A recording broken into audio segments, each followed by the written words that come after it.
How effective are you at creating the environment where self-actualization is possible for the people around you? And if you're not there where you're creating an environment where self-actualization is possible for the people you love the most, what could be done differently?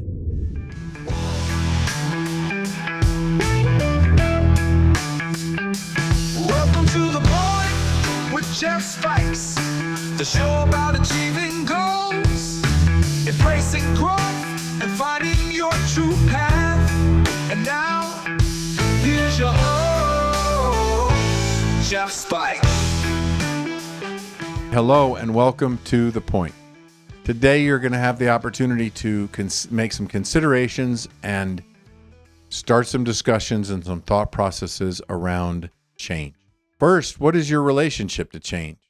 Do you oftentimes say that change is difficult for people? Change is difficult for you?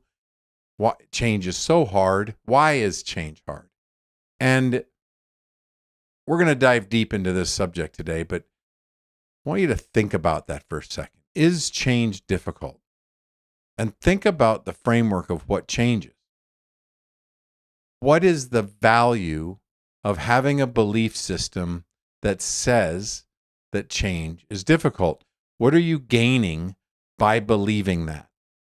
Because in some frameworks, you could truly sit and say that change is difficult. Just looking at some basic facts of life, what really changes a lot?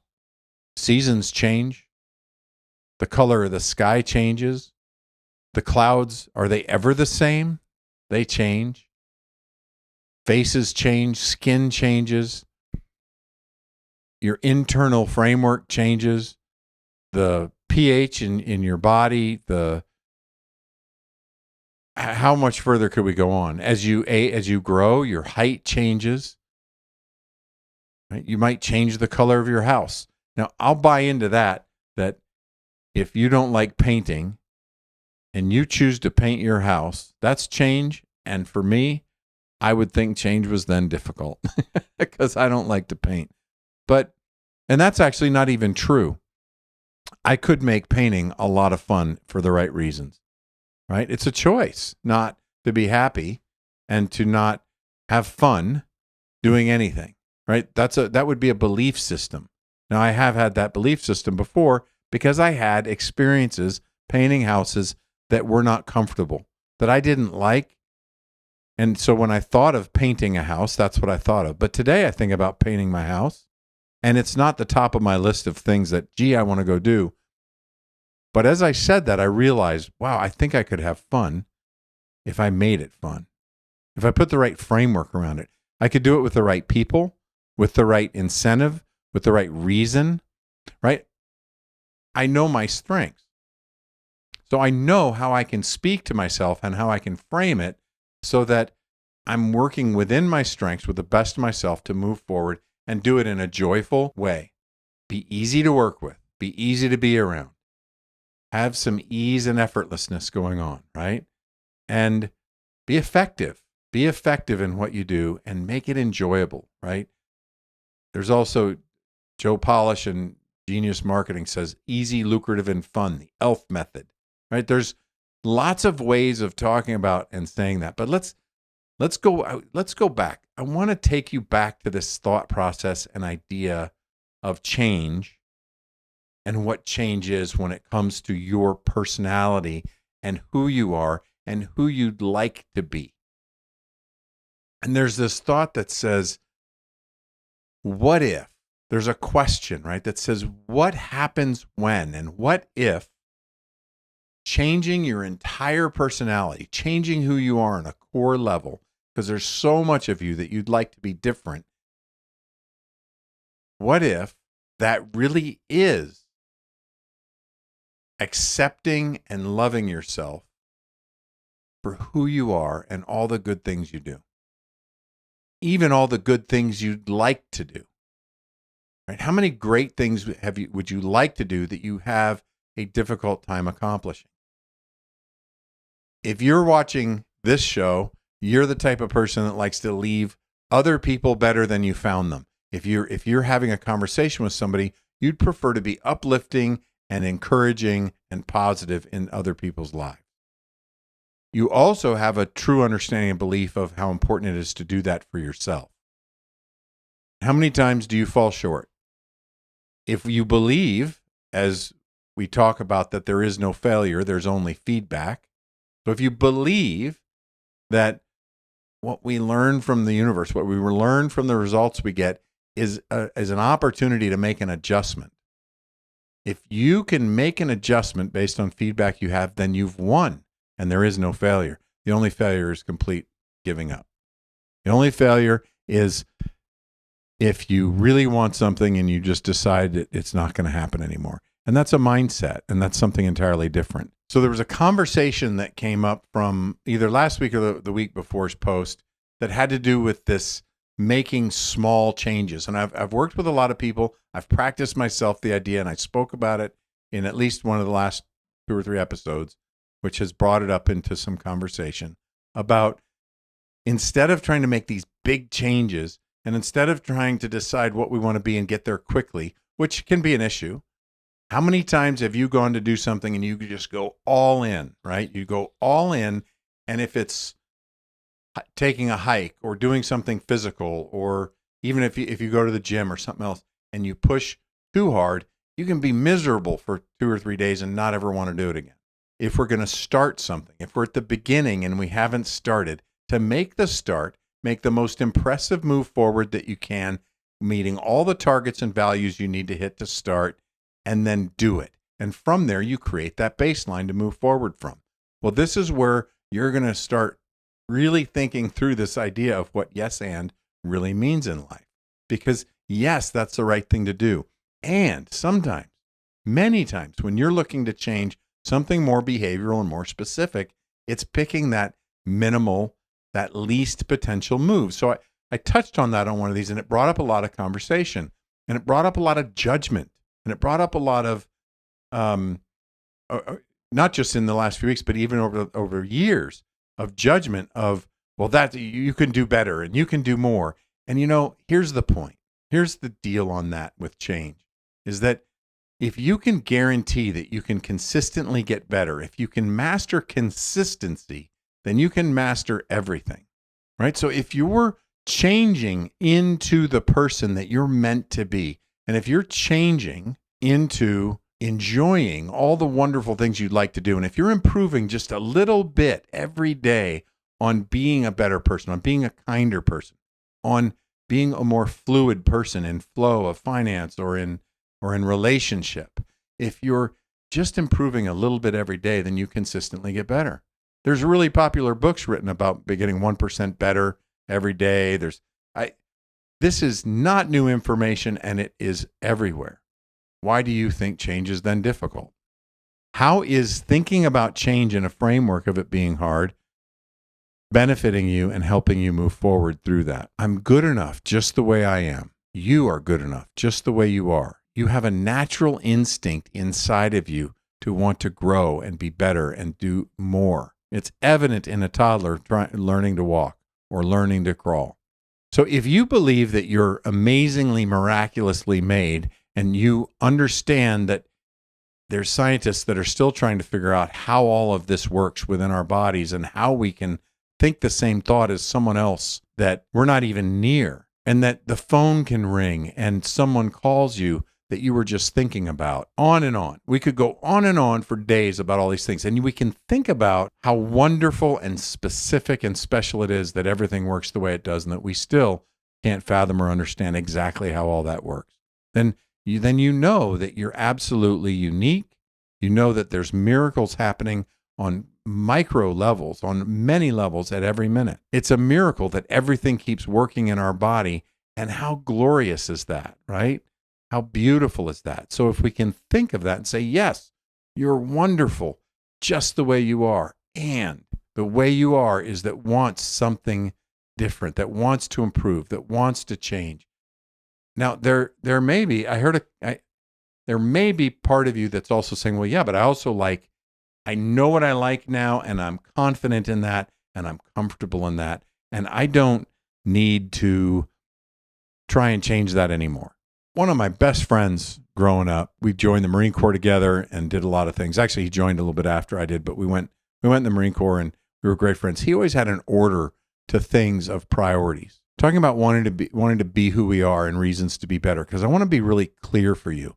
I want you to hear some clarity, because don't allow yourself to get into mud with these conversations and allow a lot of things to be right that seem competing, because it's natural that they'll compete under different frameworks of mentality that you're thinking.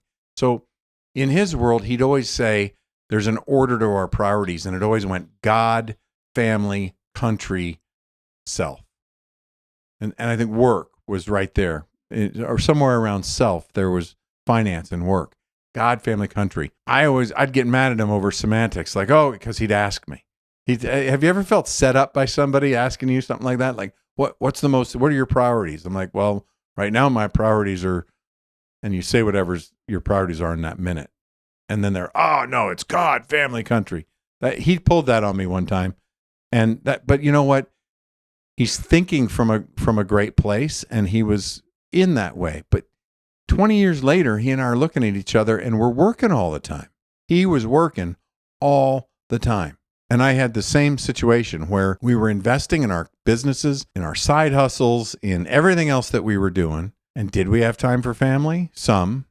But when we really laid out the level of priorities going on with us, you would have had a hard time proving in court that we were focused on our priorities. It's important to put meat on the table. It's important to put our needs, make sure our needs are met. And I've been in positions where it's difficult to meet needs. And in those instances, then sure, God, family, country, all these things are priorities, because the priority is survival. But you're not in a place of surviving. You're in a place of thriving. You're not in a place where you have to worry about all of those food, clothing, shelter types of needs. If we were to lay out the hierarchy of human needs, that food, clothing, shelter is covered. You're fine. And you go into these next levels of what needs are, and that's where we reach. The pinnacle of that is this need for self-actualization and for really allowing yourself to be exactly who you are in your absolute best, that enlightened space where you are fully connected to the universe and in total flow. That's the pinnacle. And if we haven't, Maslow's hierarchy of human needs says that if we haven't met the pyramid of needs, the widest being food, clothing, shelter, and then there's emotional safety, and you can just keep going up the pyramid, that you're not going to reach that. We did workshops for years for men specifically to talk about how one of the ways that we grade ourselves, one of the ways I teach men to grade themselves, and grade is a little harsh word, but really evaluate and gain a benchmark of where we are, is how effective are you at creating the environment where self-actualization is possible for the people around you, right? And anyone can ask themselves that question. We happen to have been teaching that to men in specific relationship to how they were dealing with their families and their workspaces. But really it was more about families, and it was, what are you doing, and is what you're doing building to the idea? And if you're not there where you're creating an environment where self-actualization is possible for the people you love the most, what could be done differently? And then we looked at parts of us. We looked at the parts of us that fortified us and held us together. And we looked at the pillars of our lives with spirituality and finance and mental health and physical health. And we got into some evaluating there as well, and started building action plans to help move forward. So this is a little intense when you start thinking about the amount of information that goes into the thought of change. But today I want you to challenge the concept as to whether or not change is really hard, or is it natural? I want you to think and consider the idea. I just want to open the notion to consider that change is natural. And what's difficult is trying to control. What's difficult is trying to manage an outcome instead of an effort. So this brings us right back to that thought process, and that patterning of really understanding what you want in life and understanding what's been put inside your core based on how you're wired and how you're wonderfully made, to really build that vision and that understanding of where you'd like to be, who you'd like to be, who you'd like to be there with, and how you're going to design that. And then start working towards it. And this is the full circle of this for you, is to think about when you're really loving yourself and accepting yourself, and you're making a statement that says, I am perfect, I'm wonderful just the way I am. I am good enough. You can look in the mirror and say that. You can look in the mirror and say you're good enough, just the way I am, exactly the way I am. And I accept the dreams and the visions and the passions and the desires that have been put in my heart, that I think about the improvements I'd like to see in the world. Now, you have a choice. You could think about it and just begrudgingly discuss how things aren't the way you like them, and go down the road of change is difficult and change is hard and nothing ever seems to happen. And that's your choice. And you can also say, I accept that these things are the things I'm meant to take on in the world, and the improvements I'm meant to make. You can say that. Really quick, just as a thought, if you've subscribed, liked anything about this show, thank you. And more than anything, those of you that have commented on any level of any type of comment, I want to share my deepest gratitude. It's inspiring. It's kept me moving. I wasn't counting. I wasn't looking at subscription levels, and it took off. And people are telling me it's fantastic. And that's exciting. But what really is the most fueling is the comments and the conversations that come from it. Whether I know you and we see each other on a regular basis and you come to me and have conversations about this, or you're one of the people that has just called me because you know how to get a hold of me, or if you're someone that's just commented or sent me a DM, I really appreciate the conversation because it keeps it going. With all this discussion about change, it really has come up what happened about being good enough. What happened to and how do we reconcile some of those conversations? And I'm here to tell you right now that you can reconcile those conversations by understanding that you're uniquely you. It's a consistent, solid message you're going to hear all the time coming from this show, that you're uniquely you, and that you get to show up better as yourself than anyone else can, and that there's no comparison to the rest of the world. There's no comparison to anyone else other than you. Change is natural. Change is necessary. Some people, you may be one of them, live in a part of the world where seasons change, and that's why you're there, because you appreciate how the seasons change. You appreciate the downtime that comes with a certain part of the year for you. I love looking at hands. Hands get so weathered and tell such a story of what people have been through. And looking at pictures of hands can be so telling. But hands change.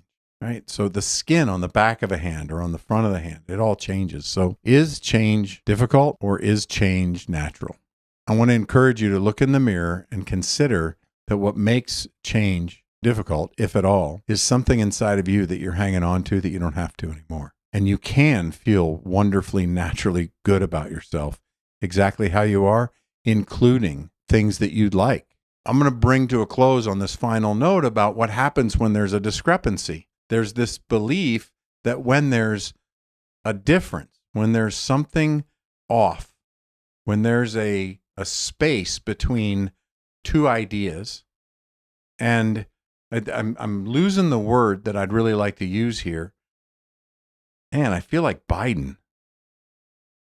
So when something needs to be reconciled because it's not quite right and I'm not resonating with it, my frequency's off and it doesn't feel right, but I also can't let go of whatever it is, right? When there's a discrepancy, that's meant for me to resolve. And what happens a lot of the times when we're dealing with it, what makes things difficult with change is that when I feel a grind, a gripping inside of me that needs to be reconciled because I don't like something I saw, heard, felt, or misunderstood, or even understood, and there's something off, that's the belief of mine is that that's my responsibility to reconcile that tension. So I believe that if you're feeling tension in your life, that's a gift. That you're being given an opportunity to reconcile something in you that will help you be a better person, because you'll get to glean the lessons that you're meant to learn from the feelings you're having, which then helps you make sense of the rest of the world. Changing the mindset around that helps us learn that change doesn't need to be difficult. I get to make it difficult when I feel tension and I want to make you my problem. And you're not my problem. You're my gift. You give me opportunities to get uncomfortable with myself so that tension can be reconciled and I can learn to connect better. And you're meant to be connected into the universe. So if you can connect more effectively, if you can connect with less tension, then you're going to have a happier life. Whatever that looks like for you as an individual, based on who you are, how you're wired, and what your strengths are. So the encouragement at the end of the day for this is to make sure you're not making other people your problem, because that tension inside of you can be reconciled on your own. That doesn't mean everyone else is doing something right either. It just means that the tension inside of you is yours to reconcile, as the tension inside of me is mine to reconcile. And I can choose to either look at that as a gift, or I can choose to look at that as something that I don't like. And that can make things more difficult. That is the exact same framework for change. I can choose to look at it as something that is difficult or hard, or I can choose to look at it as an opportunity. I'm going to peace out and love to everyone. Look forward to seeing you on the next show.